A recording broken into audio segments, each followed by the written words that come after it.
By the time the patrol car's lights washed the street in red and blue, the rain had already erased most of the evidence. Water pooled along the curb, reflecting the crooked silhouettes of townhouses that leaned into one another like tired witnesses. At the bottom of the concrete stairwell behind 417, Mercer Lane, a man lay motionless, one arm twisted beneath him, the other stretched toward a steel door smeared with grime and old paint. His name was Evan Keller, 34 years old, systems engineer, recently divorced. The call had come in as a fall, possible accident. The responding officers saw no blood, no obvious trauma, just a body at the bottom of a poorly lit stairwell that ended at a lock service entrance. Accidents happen all the time in cities like this. Wet steps. Bad lighting. A late night. A misstep. The first officer on scene, Officer Lena Morales, checked for a pulse and shook her head. Paramedics arrived, covered the body, and quietly confirmed what everyone already knew. The report would likely be brief. Time of death, unknown. Cause, blunt force trauma consistent with a fall. But something felt off. Detective Mark Halvorsen arrived 20 minutes later, rain soaking the shoulders of his coat. He had worked this district long enough to recognize the difference between chaos and neglect. This place felt neglected. The stairwell was narrow and steep, its concrete edges worn smooth by years of use. A single overhead bulb flickered like it was deciding whether to stay alive. Halvorsen crouched, scanning the steps. No scuff marks. No broken railing. No obvious signs of a slip. Anything? He asked Morales. Wallet's intact. Phone's gone, she said. Neighbors heard a thud around 11:40 p.m. thought it was construction. Halvorsen frowned. People didn't usually lose their phones in a fall without leaving some trace. He stood and looked up at the street. Mercer Lane was quiet now, but it wasn't empty. Cameras dotted the block, doorbells, a convenience store on the corner, a bank across the street with a glass facade and a wide view of the sidewalk.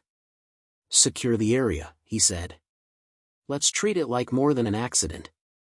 At the morgue, the medical examiner noted injuries that didn't quite fit the story. The fractures were severe, but the pattern suggested more than gravity at work. Evan Keller had defensive bruising along his forearms. Faint, but present. He'd raised his arms before he fell, or before he was pushed. The investigation began to breathe. Evan's apartment was 3 blocks away, a clean, modern unit with minimal furniture and a half-packed closet. On the kitchen counter sat a mug with dried coffee rings and a folded note addressed to no one in particular. Meeting tonight. Don't be late. No signature. No time. His laptop was open on the dining table, screensaver glowing like a sleeping eye. There was no sign of forced entry. Whoever Evan met that night had likely known him. Halvorsen pulled Evan's phone records. The last outgoing call was to a number registered under a prepaid account. No name. No address. Just a string of digits that ended in silence.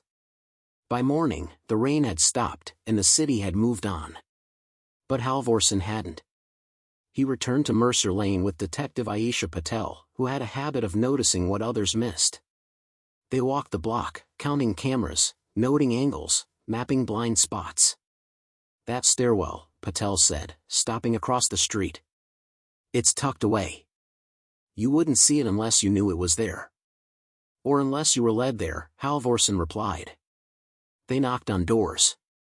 Most residents had nothing to offer beyond vague recollections of noise and rain. Then they reached the townhouse directly opposite the stairwell.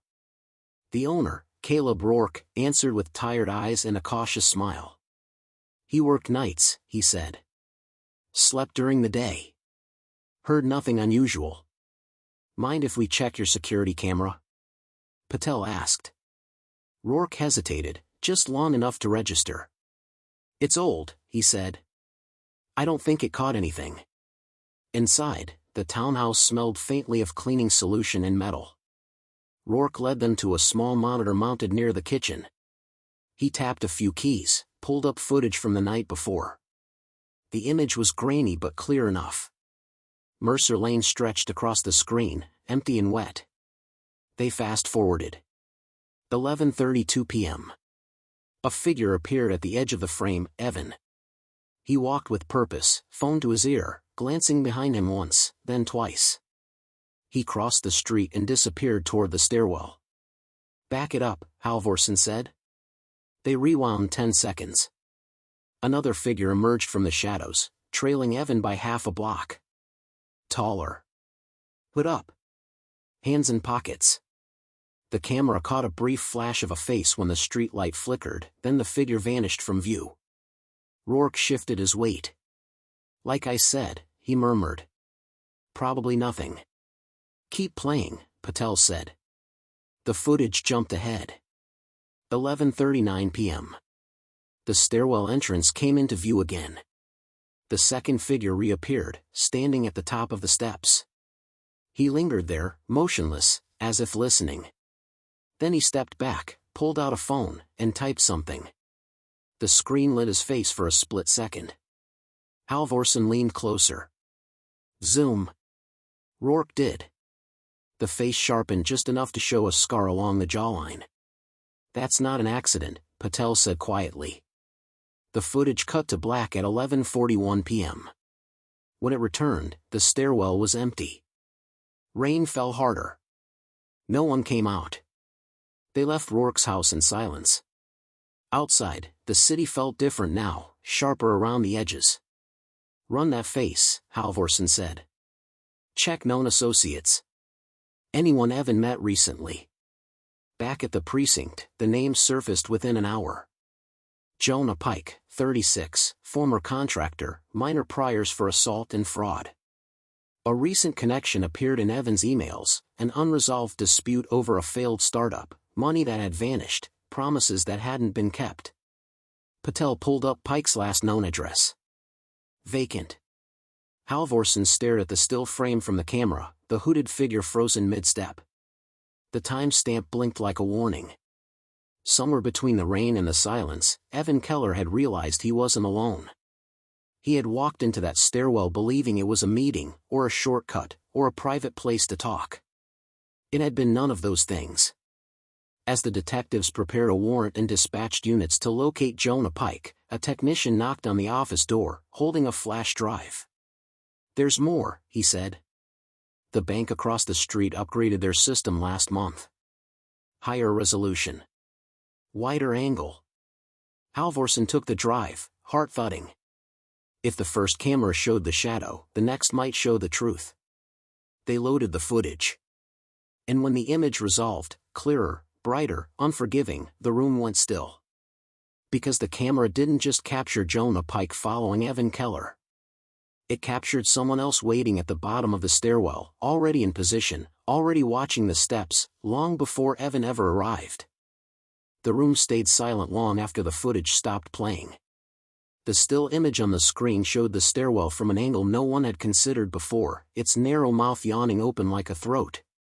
At the bottom stood a second figure, partially obscured by shadow, shoulders squared, head tilted upward as if listening for footsteps. Whoever it was had been there first. Waiting. Detective Halvorsen felt the familiar tightening in his chest, the moment when a case stopped being about what happened and started being about why. "That changes everything," Patel said quietly. The timestamp confirmed it. The second figure had entered the stairwell nearly 4 minutes before Evan Keller appeared on the sidewalk. This wasn't a chance encounter. It wasn't even a heated argument that spiraled out of control. It was coordinated. They enhanced the footage frame by frame. The camera's resolution caught details the townhouse system hadn't: clothing seams, posture, the way the person shifted weight from one foot to the other. But the face remained hidden, swallowed by the stairwell's darkness. "2 suspects," Halvorsen said. "One follows him. One traps him. A setup." Within hours, patrol units were canvassing Jonah Pike's known hangouts. His old contractor license had expired years ago, but he still surfaced in payment disputes, unfinished jobs, and angry emails. Evan Keller's name appeared in several of those threads. They'd gone into business together briefly, a tech platform meant to streamline subcontractor payments. It collapsed within months. Evan walked away. Jonah didn't. But that still didn't explain the second person. Patel dug into Evan's recent communications. His email, cloud storage, even deleted files. A pattern began to form: meetings canceled at the last minute, rescheduled to odd hours, vague messages asking him to talk in person. The prepaid phone number appeared again and again, always just before these changes. Whoever that second person is, Patel said, they knew how to stay invisible. At the morgue, the medical examiner revised the report. Evan's injuries showed signs of a struggle before the fall. Pressure bruising on his upper arms. A small laceration near his temple, consistent with being struck by a blunt object. He hadn't slipped. He'd been forced. And then there was the phone. A city sanitation worker found it late that afternoon in a storm drain 3 blocks from Mercer Lane. The screen was cracked, but the device powered on. The last video file was time-stamped 11:38 p.m., seconds before Evan entered the stairwell. They watched it together in the interview room. The video shook as Evan walked, breath audible, fast and shallow. "I'm here," he whispered into the phone. "I don't like this." "You said it was just you." A voice replied, distorted but calm. "Relax. We just need to clear things up." Evan slowed near the stairwell. The camera tilted slightly, catching the edge of the concrete steps. Then his voice dropped. "There's someone else here," he said. The video cut out. Halvorsen exhaled slowly. He knew. That night, Jonah Pike was spotted using a debit card at a gas station outside the city. Surveillance photos showed him tense, eyes darting, a fresh cut along his knuckle. Officers moved in fast, boxing in his truck before he reached the highway. Jonah didn't resist. He didn't ask questions. He just stared straight ahead as they cuffed him. In the interrogation room, he leaned back in his chair like a man who'd already rehearsed his lines. He admitted to meeting Evan that night. Admitted to following him. Even admitted to arguing with him near Mercer Lane. "But I didn't kill him," Jonah said. "I left him alive." "Then why follow him?" Halvorsen asked. Jonah swallowed. "Because he owed me. Because he lied. Because he ruined me." "In the stairwell?" Patel pressed. Jonah's eyes flickered. "Just once. I didn't know about anyone else." They showed him the footage, the second figure waiting below. Jonah leaned forward, squinting. "That's not me," he said, voice tight. "I never went down there." "Then who did?" Halvorsen asked. Jonah laughed once, sharp and humorless. "If you find out," he said, "you better move fast. Because that person didn't just want Evan dead." The implication hung heavy. As Jonah was processed, Patel received a call from the bank's security office. There was additional footage, interior cameras facing the ATM vestibule near the stairwell. Someone had lingered there earlier that night, pretending to use the machine. They pulled it up. The image resolved into a woman in her late 20s or early 30s. Dark coat. Hair pulled back. She glanced at the camera briefly, then away. Her face was clear. Familiar. Patel felt a chill. That's Lena Morales. Officer Morales. First responder. The one who had checked Evan's pulse. Halvorsen stared at the screen, disbelief tightening his jaw. "That's impossible." "She was on duty across town." "According to her log," Patel said slowly. "But the timestamp doesn't lie." They cross-checked patrol records. Morales had clocked out for a break at 11:15 p.m. Officially, she was grabbing coffee. Unofficially, no one could place her until she radioed in at 11:52, after Evan was already dead. Halvorsen's phone buzzed. Internal Affairs. Someone had noticed the same thing. They moved quietly, not alerting the precinct. Morales's apartment was small and spotless, too spotless. In the trash, Patel found disposable gloves. In the sink, faint traces of concrete dust. She was there, Patel said. She cleaned up. A warrant turned up more burner phones, one matching the prepaid number Evan had been calling. Messages recovered from the device painted a disturbing picture. Morales had been feeding Evan information months earlier, pushing him to meet, telling him Jonah was dangerous, that he needed to confront him privately. She'd positioned herself as a protector. In reality, she'd been orchestrating the collision. Before they could move on her, a call crackled over the radio. Officer down. Hit and run. The location made Halvorson's blood run cold. Mercer Lane. They arrived to chaos, flashing lights, a patrol car crumpled against a lamppost. The injured officer was alive, barely. Witnesses said a dark sedan had accelerated straight at him, then vanished into the night. On the wet pavement near the stairwell, Halvorson spotted something small and metallic, glinting under the lights. A police badge. Morales's badge. Patel picked it up carefully, eyes wide. She knows we're onto her. Halvorson looked back at the stairwell, the place where it had all begun. What they'd thought was the end of a life had been the start of something much worse. Because Morales wasn't running. She was silencing anyone who got too close. And somewhere in the city, she was already preparing to finish what she started. By dawn, the city was holding its breath. Roadblocks tightened around Mercer Lane and fanned outward like a net cast in panic. Internal Affairs sealed the precinct, pulling radios, freezing access logs, locking down patrol routes. Officer Lena Morales, trusted, decorated, invisible, had slipped through the seams she knew better than anyone. She had planned this the way cops plan traffic flow and crowd control, anticipate movement, create misdirection, leave nothing to chance. Halvorson stood in the command room staring at a map riddled with red pins. She won't run far, he said. Not yet. She wants closure. Patel nodded. And control. They knew now how the pieces fit. Morales had been embedded in Evan Keller's life for months, presenting herself as a quiet source inside the department, warnings, half-truths, nudges that steered him toward fear and isolation. She had fed Jonah Pike just enough pressure to make him combustible, then timed the collision. One man to chase. One to block. A stairwell with no witnesses. A fall that could pass as gravity. Except Evan had sensed it. The last video proved he'd realized the trap seconds before it closed.